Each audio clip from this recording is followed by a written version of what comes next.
آدھا گھنٹہ پھانسی پر لٹکائے جانے کے بعد اور جیل ڈاکٹر کی سرٹیفکیٹ پر کہ ان کی موت واقع ہو چکی ہے، بھٹو صاحب کی لاش کو رات 2:35 پر پھانسی کے پھندے سے جدا کیا گیا۔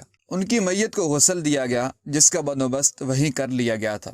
ایک فوٹوگرافر نے، جسے ایک انٹیلیجنس ایجنسی نے بھیجا تھا، ضرورت کے مطابق بھٹو صاحب کے چند فوٹو اتارے۔ ان تصویروں سے حکام کا یہ شک دور ہو گیا کہ ان کے ختنے نہیں ہوئے تھے۔ بھٹو صاحب کے اسلامی طریقے سے ختنے ہوئے تھے۔ پھر ان کے جسم کو ایک لکڑی کے تابوت میں پھولوں وغیرہ کے ساتھ بند کر دیا گیا اور ان کا تابوت جیل سے 3:05 پر مخصوص گاڑیوں کے ذریعے چکلالہ ایئرپورٹ روانہ ہوگا۔ اس سفر پر بھی مجھے بھٹو صاحب کے ساتھ جانا تھا۔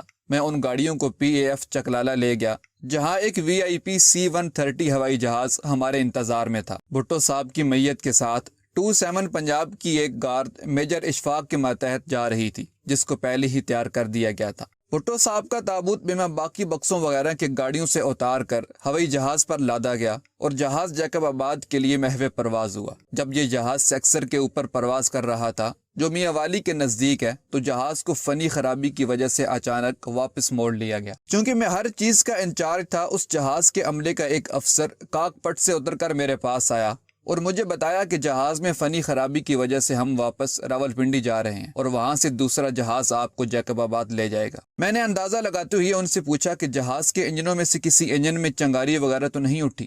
وہ صاحب حیران ہوئے اور مجھ سے پوچھا کہ اس کا علم آپ کو کیسے ہوا؟ چونکہ میں ہزاروں گھنٹے C-130 جہازوں پر سفر کر چکا تھا اور کئی موقعوں پر ایسا تجربہ حاصل ہوا تھا، اسی بنا پر میں نے اندازہ لگایا تھا۔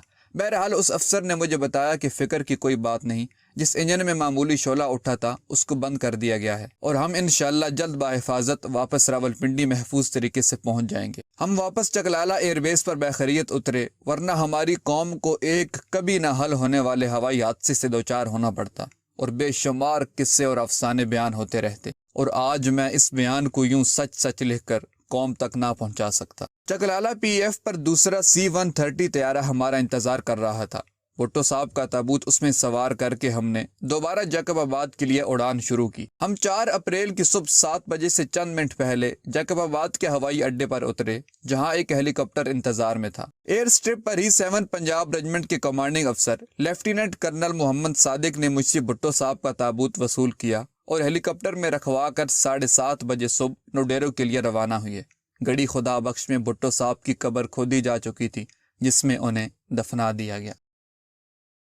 دوستو، اگر آپ کو ہماری یہ ویڈیو پسند آئی تو اس کو لائک، شیئر اور اس طرح کی مزید انفارمیٹیو ویڈیوز دیکھنے کے لیے ہمارا چینل سبسکرائب کر دیں۔